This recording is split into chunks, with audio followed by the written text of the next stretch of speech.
హైదరాబాద్లో ఉండే చార్మినార్ దగ్గర ఉండే మన షాపింగ్ మాల్స్ అనుకోండి, మన చారిత్రాత్మకమైన మన కట్టడాలు కావచ్చు, లేకపోతే మన టెంపుల్ హిస్టరీని, హెరిటేజ్, మన టెంపుల్స్ హెరిటేజ్ హిస్టరీని, రామప్ప టెంపుల్ కావచ్చు, వేయి స్తంభాల గుడి కావచ్చు, చార్మినార్ కావచ్చు, ఏఐజీ హాస్పిటల్ కావచ్చు, ఇవన్నీ కూడా ఎందుకు చూపించినామంటే ప్రపంచ దేశాలతో న్యూయార్క్, టోక్యో లాంటి నగరాలు, సౌత్ కొరియాతో మేము పోటీ పడగలుగుతున్నాం, జపాన్తో మేము కాంపీట్ చేయగలుగుతున్నాం అని చెప్పడానికి, వాళ్ళందరికీ అర్థం కావడానికే వాళ్ళందరినీ వీటన్నిటికీ చెప్పడం జరిగింది. ఫైనల్ కాంపిటీషన్స్లో నాకు తెలిసి 1, 2, 3లో ఎవరో ఒకరు రెఫర్ చేసింది. Second winner she has quoted AIG గురించి. అక్కడ కాంపిటీషన్లో సెకండ్ వచ్చిన మిస్ వరల్డ్ 2 ఏఐజీ గురించి ప్రస్తావించడం జరిగింది. ఖచ్చితంగా ఇది మన హైదరాబాద్ నగరానికే ఒక గౌరవం. ఈరోజు ఏఐజీ హాస్పిటల్ గౌరవం కాదు, తెలంగాణ రాష్ట్రంలో హైదరాబాద్లో ఇంత గొప్ప హాస్పిటల్ ఉన్నది అని గుర్తించడం, ప్రపంచ దేశాలందరికీ తెలిసేట్టుగా వాళ్ళు చెప్పడం వల్ల మన నగరం యొక్క ప్రతిష్ట పెరిగింది. అందుకే ఈరోజు రాష్ట్ర ప్రభుత్వం వైద్యం మీద ప్రత్యేకమైన శ్రద్ధ పెట్టి కార్పొరేట్ సెక్టర్లనే కాకుండా ప్రభుత్వ రంగంలో కూడా ఈ వైద్య సహాయాన్ని అందించాలని మోర్ దాన్ 100 years హిస్టరీ ఉన్న ఉస్మానియా హాస్పిటల్ ఇప్పుడు అక్కడ బిల్డింగ్ కానీ అక్కడ ఉన్న ఇన్ఫ్రాస్ట్రక్చర్ సమస్యలను ఎదుర్కొంటుంది అని చెప్పి గుర్తించి గోషా మహల్లో 30 ఎకరాలలో 2700 బెడ్స్తోని దాదాపుగా 3000 కోట్లతోని ఈరోజు నూతనంగా ఉస్మానియా హాస్పిటల్ని మనం నిర్మించుకోబోతున్నాం, పనులు ప్రారంభించినాం.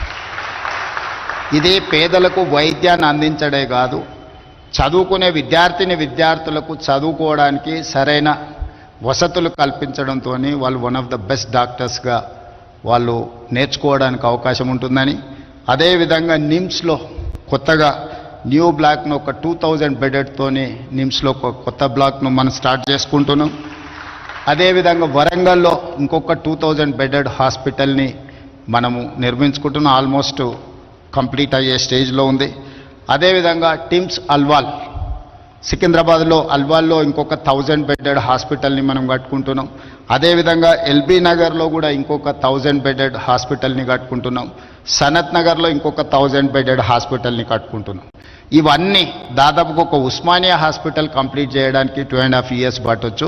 మిగతా హాస్పిటల్స్ అన్నీ కూడా బై December 9th, 2025 అంటే ఈ సంవత్సరం ఆఖరు లోపల దాదాపుగా 7000 పడకల ఆసుపత్రులను తెలంగాణ రాష్ట్ర ప్రభుత్వం మీతో కాంపీట్ చేసే విధంగా, అంటే మేము ఏఐజీకి వస్తే ప్రజలు ఏ విధంగా ఇంత గొప్పగా ఉంది అని అనుకుంటున్నారో మా ప్రభుత్వ రంగంలో కూడా మీతో కాంపీట్ చేసే విధంగా ఈరోజు అన్ని వసతులను ఏర్పాటు చేయండి అని ఒక కమిటీని కాన్స్టిట్యూట్ చేసి మీ అన్ని హాస్పిటల్స్ని విజిట్ చేయించి. ఎందుకంటే చాలామందికి గవర్నమెంట్ హాస్పిటల్కి వెళ్ళంగానే ఇంకా ప్రాణాలు పోతాయేమో, గవర్నమెంట్ హాస్పిటల్కి వెళ్ళడం అంటే బ్రతకడానికి కాదు చావడానికే వెళ్తున్నామేమో అనే ఒక అభిప్రాయం చాలామందిలో నాటుకుపోయింది. ఆ అభిప్రాయం నుంచి ప్రజలను దూరం చేయాలనేది నా ఆలోచన. ప్రభుత్వం ప్రజల యొక్క వైద్యం కోసం చాలా మొదటి ప్రాధాన్యత ఇస్తుంది. ప్రభుత్వానికి అత్యంత ప్రాధాన్యతలో విద్య, వైద్యం ఈ రెండిటికి హయ్యెస్ట్ ప్రయారిటీ కింద మేము ఫండ్స్ దాదాపుగా ఇప్పుడు 11,500 కోట్లు ఈ రంగానికి రాష్ట్ర ప్రభుత్వం బడ్జెట్ కేటాయించింది. ఒక సంవత్సరంలో 21,500 కోట్ల రూపాయలు విద్య కోసం కేటాయించాం. సో నేను ముఖ్యమంత్రిగా బాధ్యత చేపట్టిన తర్వాత పేదలకు ఉచితంగా వీలైనంత మేరకు వైద్యాన్ని అందించాలి, పేదలకు నాణ్యమైన విద్యను అందించాలనే ఒక ప్రాధాన్యత క్రమాలు పెట్టుకొని మేము ముందుకు వెళ్తున్నాం. ఇందులో ఏమాత్రం అవకాశం ఉన్నా మీ సమయాన్ని మీరు కేటాయించుకుంటూనే ప్రభుత్వం చేపడుతున్న కార్యక్రమాలకు కూడా మీ వంతు సహకారం ఉండాలి. నేను ఈ వేదిక మీద నుంచి రాష్ట్రంలో చదువుకున్న డాక్టర్లందరికీ నేను ఒక విజ్ఞప్తి చేస్తున్నాను. సంవత్సరంలో ఒక్క నెల అయినా ప్రభుత్వ ఆసుపత్రులలో పనిచేయండి. 11 నెలలు మీరు మీకు నచ్చిన ప్లేస్లో మీకు నచ్చిన జీతం తీసుకొని మీకు నచ్చిన లైఫ్ను మీరు లీడ్ చేయండి. సోషల్ రెస్పాన్సిబిలిటీ కింద సంవత్సరంలో ఒక్క నెల ఎక్కడైనా మీకు ఏదో ఒక హాస్పిటల్లో ఒక నెల రోజులు డాక్టర్లు సమయం కేటాయించి పేదలకు వైద్యం చేస్తే డెఫినెట్గా you will get that pleasure.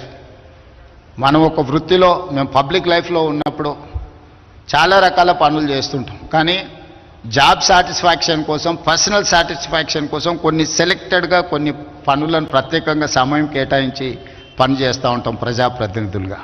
అదేవిధంగా నేను డాక్టర్లకు విజ్ఞప్తి చేస్తున్నా, సంవత్సరంలో ఒక నెల మీ ఇష్టం ఏ హాస్పిటల్లో ఏ నెలలో పనిచేస్తారో మీరు గవర్నమెంట్కి ఇండికేట్ చేయండి. నేను అధికారులకు చెప్పిన, not only in Hyderabad, in Telangana, అమెరికాలో చాలామంది డాక్టర్లు ఉన్నారు. వాళ్ళ పేరెంట్స్ని చూడడానికో ఫ్యామిలీని కలవడానికో స్పెషలిస్టులు ఇండియాకు వస్తున్నారు. They wanted to serve something, but they don't have any platform where to go, how to go, where to serve, when to serve. They don't have any information. That is why I have told my people to create a platform. Ask them to put some information. వాళ్ళు ఎప్పుడు మన దగ్గరకు వస్తుండ్రో, ఏ సమయం ఇవ్వగలుగుతారో, కనీసం ఒక 1 week ఇచ్చిందంటే ఆ 1 వీక్లో నిమ్స్లోనో ఉస్మానియాలోనో ఎక్కడైనా స్పెషలిస్టులు ఆ పేషెంట్లను అడ్రస్ చేస్తే వాళ్ళు అట్లీస్ట్ ఫిజికల్గా ఒకసారి చూస్తే తర్వాత ఆన్లైన్ అయినా వాళ్ళు అడ్వైజ్ చేయడానికి అవకాశం ఉంటుంది.